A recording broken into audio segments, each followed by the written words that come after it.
Good day and welcome to a live webcast of Health Reform and the Court. I'm Agnes Carey. As the dust settles on the historic Supreme Court healthcare ruling, questions have begun to surface about the justice's decision to make the law's Medicaid expansion optional for states. For example, if a state doesn't participate, what happens to residents who would have qualified for the program? And what role will the court's decision play in the November elections as Republicans try to gain control of Congress and the White House? With us today to answer those and other questions from our viewers are Noam Levey, a staff writer for the Los Angeles Times and the Tribune's Washington Bureau; Jennifer Haberkorn, staff writer for Politico; and Marilyn Werber Serafini of Kaiser Health News. Thanks to all of you for joining us. Thank you. Now, as we all know, the Supreme Court ruling settled legal questions that had surrounded the health law for the last 2 years. But there are clearly many other challenges still ahead for the health law. The public is split in its support. The individual mandate remains unpopular. Noam, I know you recently wrote a story about some of the other obstacles ahead for the health law. What are they? Well, I think there are two primary ones. The first is the election in November. If Obama loses and if Republicans take control of the Senate, I think there's little doubt that there will be a lot of pressure to dismantle the law, and I don't think it'll be that hard to do. They're expected to keep the House, right? Republicans will be expected to keep the House, and in that scenario where you have a President Romney who has pledged to repeal the law, and congressional Republicans who have said very clearly that they want to do that, they could use budget reconciliation, this process that can circumvent filibusters in the Senate, with a simple majority to strip out most of the funding for the Medicaid expansion and the subsidized insurance coverage through the exchanges. And without those two things, I mean, the law does a lot of other important things, but that really is the guts of the law. Where the big money is. And again, reconciliation's 51 votes, where a filibuster is 60. That's so right. Even if Republicans have that slim margin, as long as it's got a revenue impact, that's where the Medicaid money is and the subsidy creation, that's where they could go in and strip out those really, really big chunks. But Jennifer, is it politically perilous for the GOP to go after the health law? And if, let's say, the scenario Republicans take everything in November, they repeal the law, do they have anything left to replace it with? And in your opinion, do you think the economy is really more the dominant issue in the elections more than the health law? Well, I think if anything, this ruling has re-energized Republicans to just stick with their message of repeal. I mean, because none of the law went down, they don't need to come out and say what their replacement would be. So they can just stick with their repeal message. It's going to be repeal, repeal, and it's a tax. Repeal, repeal, right. Repeal. And that'll be their message through November. And I think if Governor Romney is elected and Republicans run the table in Congress, they will move forward with reconciliation, but that's when it'll get really difficult. And that's when they're going to have to answer for the age 26 provision that's so popular, guaranteed issue, which is also very popular. All of those things are going to have to actually deal with those questions, and that's when it's going to become really difficult. And to your point about the repeal message, the House of Representatives has already scheduled yet another repeal vote when they come back from the July 4th break, right? Yeah, absolutely. And I think we're going to see exactly what we saw before. Every Republican's going to vote for it, maybe a couple of Democrats, but it's just more and more of their message, repeal, repeal, repeal. Well, for now, the law is in place and implementation is moving forward. But Marilyn, as you've written about, there's concern that states may not be ready. About 14 states in the District of Columbia have passed legislation to enable these exchanges. But is there concern about the rest of the country being ready? And could that deadline, that 2014 implementation, be pushed back? You know, that's the talk here in Washington right now. There's a lot of discussion about the potential that states might not be ready. Look, there are a lot of conservative states that were waiting. They were waiting. They wanted to see what the Supreme Court was going to say. They were hoping beyond all hope that the court was just going to kill the whole law and that they wouldn't have to move forward with exchanges. Now some of them are still going to wait. They want to wait and see what happens in the elections to make all kinds of decisions. But what it's done is it's put many states in the position of potentially not being ready. Look, these exchanges, they have to be ready to go in 2014. That means they have to be ready before then and ready in enough time so that insurers can plan and create new insurance products that can be ready, be approved by the states and get onto the exchanges. And everything is ready to go with enrollment time all leading up to 2014. That's not a lot of time. So there's concern that states might not be ready. If states are not ready, then the federal government can and will step in either to partner with the states on exchanges or to come in and totally run the exchange. So there's also concern that the federal government has a lot to do, and will it be ready? The Obama administration says absolutely, we'll be ready, we'll get it done, but not everyone's so sure. What's the practical impact if, let's say, the Medicaid expansion or the exchanges were delayed for a year? What's the impact for people, Noam? Well, it would depend on the state, obviously. I mean, some states are going to go forward. So if you live in a state that has decided that it's going to move ahead, presumably you would be able to sign up for insurance in 2014. If you live in a state where perhaps they're delaying things, you may have to go somewhere else to get your health insurance coverage. I think the bigger question nationally is whether the Obama administration would sanction some kind of legislative move that would delay the implementation of the law to save money, for example. I mean, it would, starting in, I think, 2017 or 2018, it's $200 billion a year to expand Medicaid and to offer subsidized subsidies for private insurance.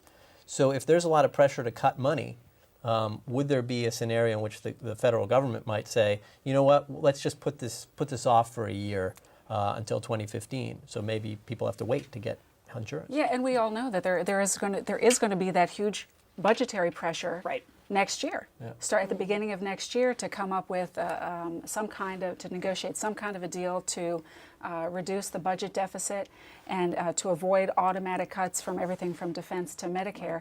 And if the pressure is going to be on to do that, then this is one. We're starting to hear people talk. This might be one way to avoid some of the real sting of automatic cuts. And imagine if in 2013 Republicans control Congress and Obama is still in the White House. Can you imagine a vote to delay the individual mandate for a year? That would easily pass. And then that just kicks things down the road a little further, along with the exchanges. I could definitely see some kind of postpone the mandate a year, postpone it another year if Republicans control Congress. Now, you have the midterm, right? I mean, I think the only thing that mitigates possibly against that is, I mean, Obama was challenged during the 2011 budget fight to delay or to even cut parts of the law, and he clearly drew a line in the sand when he was negotiating with House Republicans and said that's a no-go area, and they also fought pretty hard to maintain funding for Medicaid. So could there be a scenario in which in a second term an Obama administration might say, yes, there are ways that we could save money by changing ways of the healthcare law? Yes, maybe, but I would also think that it would be pretty hard for the president to acquiesce in anything that would push off major implementation more than a year, because I mean he's not going to want to wait until after his second term, because then there obviously is no guarantee at all. Right, he wants people to start feeling the benefits of this law as soon as possible, and delaying the benefits could be a political problem. Right. Speaking about delaying or a lag in getting the benefits, there's been a lot of questions about the court's decision to make this Medicaid expansion optional for states. Marilyn, what does this mean for 17 million Americans who qualify under the health law to be part of the Medicaid program? What happens if their state doesn't participate? Well, no one's expecting every state to not participate. There are a number of conservative states where officials in the state or the governor has made comments in the last few days, Florida, Texas, Wisconsin, Missouri, Idaho. There are a number of them that said, well, we're not going to, maybe we shouldn't do this. It's going to cost us money to do this. If you take a step back and you look at really what it does cost them, the way it's going to work, the Medicaid expansion, the federal government picks up the entire cost for the first 3 years. After that, they gradually, the percentage gradually goes down until the federal government is picking up 90% of the cost. So really, they're covering quite a bit of the cost of Medicaid. But the states, look, since the recession, their budgets have been extremely tight. They've been under an extraordinary amount of pressure, spending pressure. And so they're saying, look, it doesn't matter. It's still money we can't afford. So 10% is still too much. That's what they're saying. And of course, the federal government is coming back and saying, how can you not take it? We're giving you first 100% of the cost and then 90% of the cost. And we feel like if you don't do this, then you're going to have a lot of uninsured people.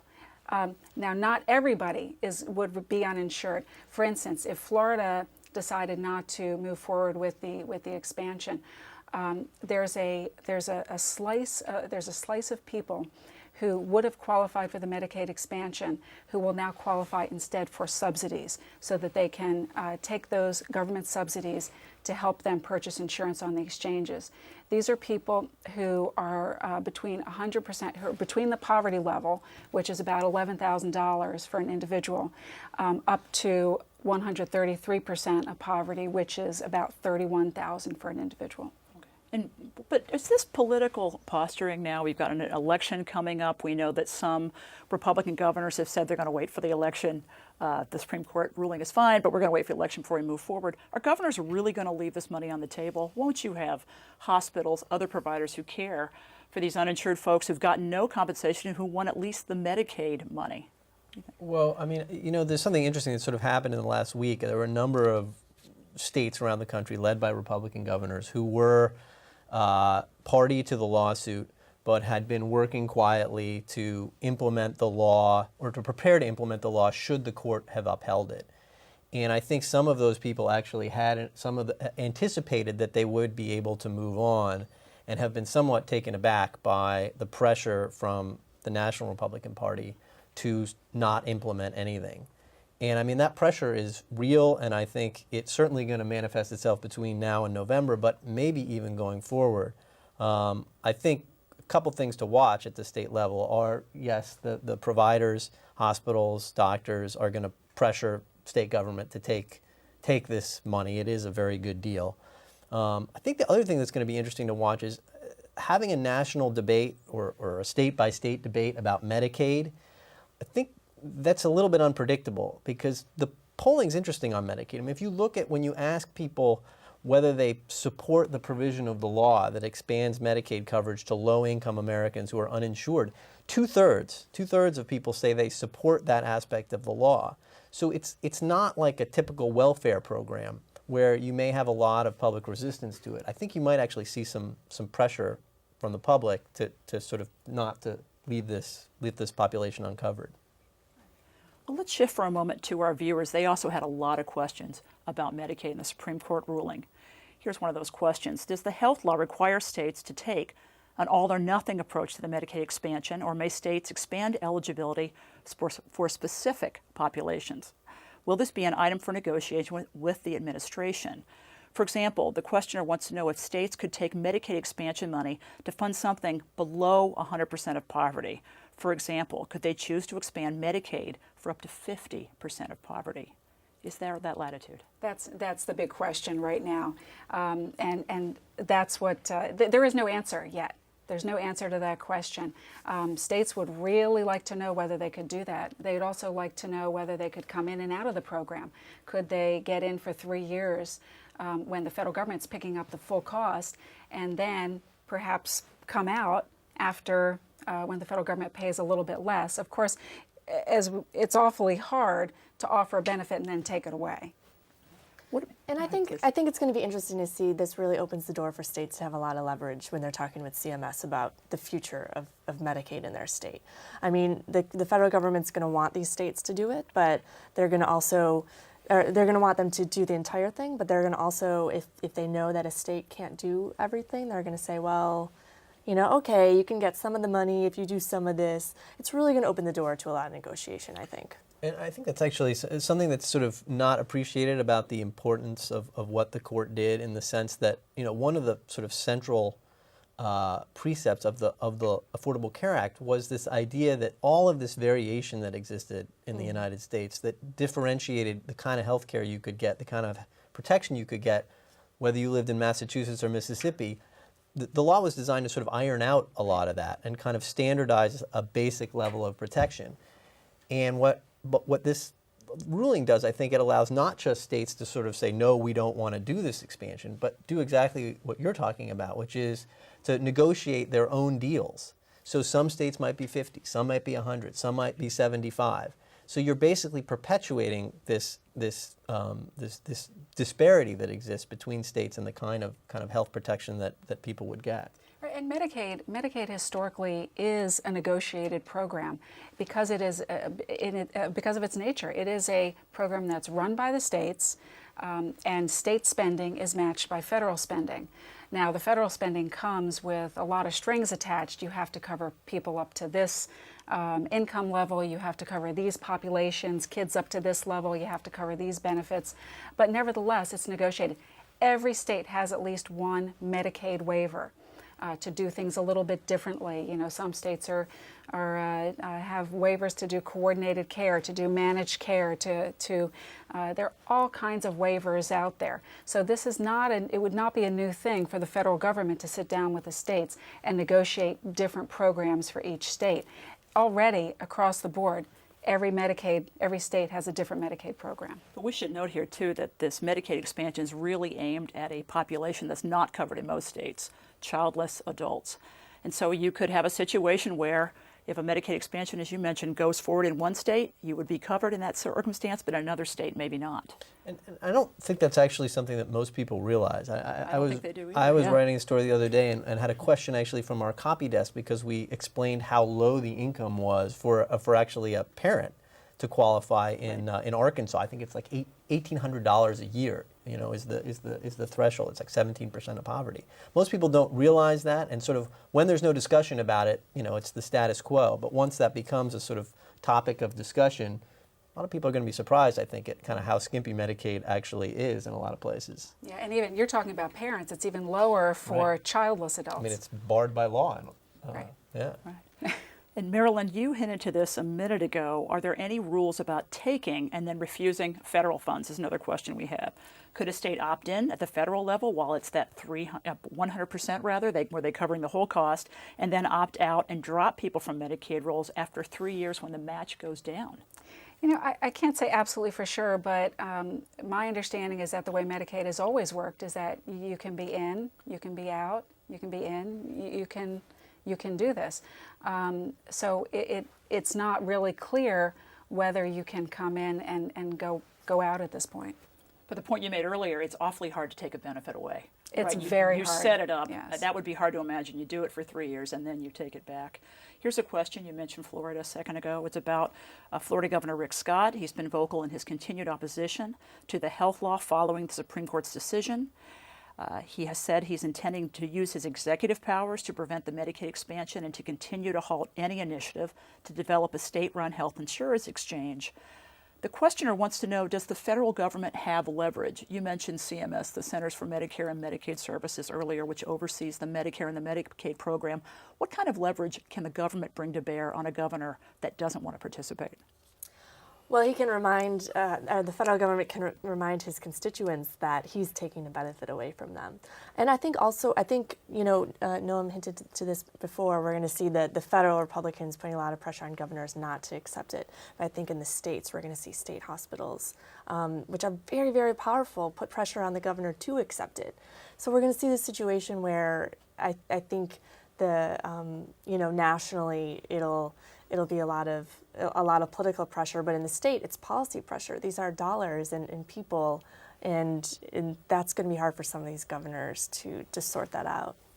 And Noam, you talked about this a moment ago, how there could be some flexibility, but the administration is maybe in a tough spot where they want the law to begin. So they may be more interested in working with a governor, being a little more flexible, because it would be kind of difficult to have maybe Florida, for example, surrounded by states that didn't participate, only participated at a certain level. It's kind of an artful dance for them, isn't it? It is, but on the other hand, I mean, it's been an artful dance for the last 2+ years. I mean, if we've noticed anything about the way the Obama administration has acted since the law was signed, it is this incredible interest in keeping the peace and satisfying, stakeholders, whether they be state governments or employers, insurance companies, what have you. There are innumerable sort of waivers or some kind of change in the regulation to accommodate complaints, and I think that's just going to continue. Sure, absolutely. So if a state doesn't participate in the Medicaid expansion, one of our questioners wants to know if that's their state and they make less than the federal poverty level, am I ineligible for subsidies to buy insurance coverage? What options do I have? Yeah, Yes, if you're below the poverty level, which again is about $11,000 for an individual, you don't really have much in the way of options. You might be able to qualify. Most states have some kind of a high risk pool to insure people who really have a hard time getting insurance, but there's a cost to that. And there are also often long waiting lists for that kind of a coverage. Other options? Well, I think it's going to be interesting because if you're over 100%, you are going to get the subsidy. But if you're Right. under, so if you're in a state where the Medicaid program isn't that robust and you're at 80% of the federal poverty level, you're going to get nothing. Whereas if you're 20% higher, you would get the subsidy. So you're going to have this almost a donut hole of missing coverage where you don't qualify for anything. It seems amazingly ironic because I think if you step back for a minute, Republicans and Democrats would agree that those are the folks they really want covered. I mean, when there's been discussions about expansion of policies and changes, they've always wanted to go to the poorest of the poor. And here, unless something changes, they might be in a situation where they don't qualify for Yes, anything. and this is something that, Senator Chuck Grassley, a Republican from Iowa, he made this point the other day. He was, very unhappy about this idea that Jennifer's talking about, that if you're higher income, you're going to get not high income, but higher than poverty income, right. You're going to get a subsidy, whereas the poorest of the poor are going to be missing out here. And so not all Republicans believe that this is a good thing. I think there's also, it also creates sort of an interesting dynamic in the context of the budget discussion that we were talking about before, because I think one of the things that it is true most people don't realize sort of how skimpy Medicaid is. I think most people also don't realize how generous the law is in providing subsidies. I mean, it's a sliding scale, but you can qualify for subsidies in a family of four making up to, I think, $90,000 a year. Right. I mean, in a lot of parts of the country, that's a pretty good living. And the idea that sort of those people might qualify for a taxpayer subsidy, I think, is going to become fairly controversial, and especially if you have people making less than 100% of poverty who aren't qualifying at all. And I think, if you're talking about ways that the law could be modified to both save money and to kind of address some of the issues that are politically delicate, I don't think you have to look too much further than kind of how high the income threshold goes to provide subsidized health care.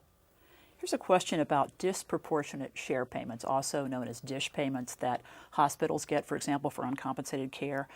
Our viewer wants to know that if a state doesn't go ahead and expand Medicaid, will those DISH payments go ahead and the DISH reductions rather, will those kick in for a state that does not have the Medicaid expansion? Marilyn? This was supposed to be a give and take. This disproportionate share payments that have gone to hospitals to help them to fund their uncompensated care. The idea was hospitals, if everyone's covered or almost everyone is covered, the hospitals really won't need this anymore. So what they did was those are expected to stay, those cuts in the DISH payments, but they are still tied to the levels of insurance. So if a state decides not to do the Medicaid expansion, a little bit more of that money would be there than, say, in a state that moves ahead with the Medicaid expansion. So there's a little bit of a comfort cushion. A little bit. A little bit, okay. So, but believe me, the hospitals are still not happy. Are there any new estimates? We know that the health law, as it stands now, would cover on Medicaid about 17 million more people. Have they done estimates yet of how this state flexibility provision will impact the number of new Medicaid enrollees, or is it simply too early for that? I haven't seen any.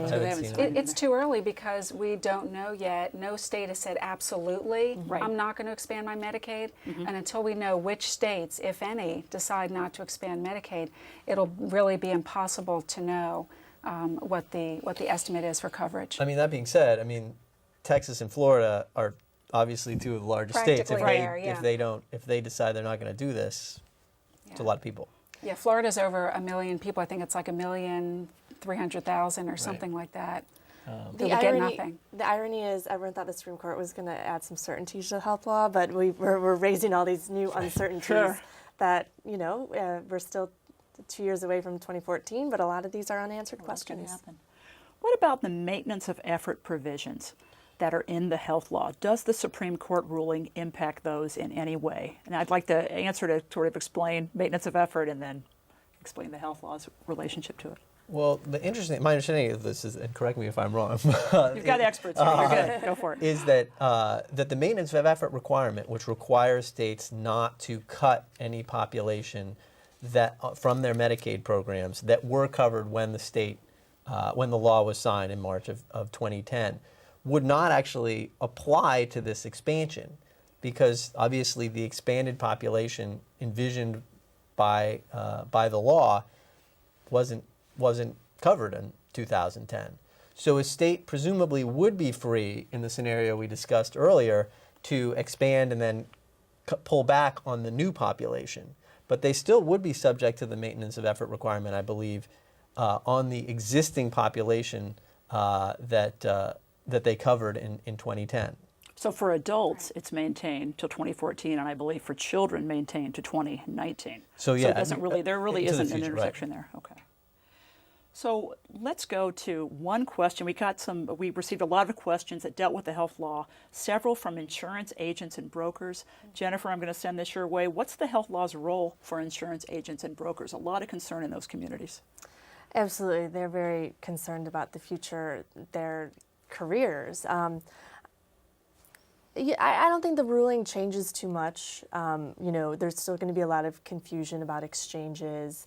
I know for one, if I were on the exchange, I'm a fairly educated person. I've been writing about this law for a while, but I think I would need a broker or someone to help me figure it out.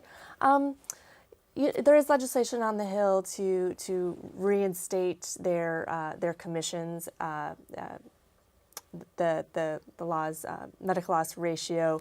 That's the spending at least 80% of the premium dollar right. on medical care, right? And that hurt their commissions because it did. The way it calculated them. There's legislation on the Hill to change that. It would count their commissions differently. It's a little complex, but it would just count their commissions differently in the way that they think is appropriate. I don't think that legislation is going to go anywhere. Just one, fiscal concerns. Two, no one seems to want to reopen the healthcare law. So I think there is a future for them, especially if they can get that legislation passed. All right. Now I'd like to close with this question. While no one knows what's going to happen in November, assuming the health law moves forward, what are the areas that you'll be watching as it's implemented? What are sort of your top 2 or 3 areas you think that are really going to be the hot spots? And Marilyn, I'll start with you. Well, I'll be watching to see readiness if this all can, specifically speaking of the exchanges, whether the states can move forward and get everything done in time for 2014, and if they can't, whether the federal government can get everything done in time. I'm also going to be watching very closely the budget negotiations next year to see how this talk of delaying the implementation plays out. So I think there's a lot to watch. I could give you, I think we all have lists that are about 20 stories long right now. Yes. And of course the elections. Sure. Noam? Well, we've talked about a couple of things that I'll definitely be watching. I would stress the budget negotiations are going to be fascinating, and I think looking at what kinds of things people are talking about, what's on the table, is going to be really, really important. The other thing I'm really going to be looking for is some more detail from Republicans about what an alternative mechanism might look like and where the healthcare industry is going on those, because we haven't heard a whole lot, although there are fairly well-established sort of general principles that are guiding the GOP approach to health reform. It's not clear, however, that sort of those ideas that are developed in conservative policy circles, have been adopted by Republican elected officials on the Hill. And the degree to which hospitals, insurers, and others in the industry kind of pressure Republican electeds to sort of look more seriously at what alternatives may be, I think is going to be kind of an interesting storyline to follow. Okay. Jennifer, what's on your top list? Well, I agree with everything they've said. I think 2 other things. One, how Governor Romney talks about healthcare if he does come out with a replace plan, at least a detailed one. The other thing, I mentioned this briefly earlier, how the individual mandate is implemented, and if come 2013 we see an effort on the Hill to get that delayed a year or 2, because that would really change how the rest of the law would be put in place. I want to thank all of you. This has been a fascinating discussion. Jennifer Haberkorn of Politico, Noam Levey, Los Angeles Times, Marilyn Werber Serafini of Kaiser Health News. And I want to thank our audience for sending in your questions and joining us for today's webcast. I'm Mary Agnes Carey with Kaiser Health News.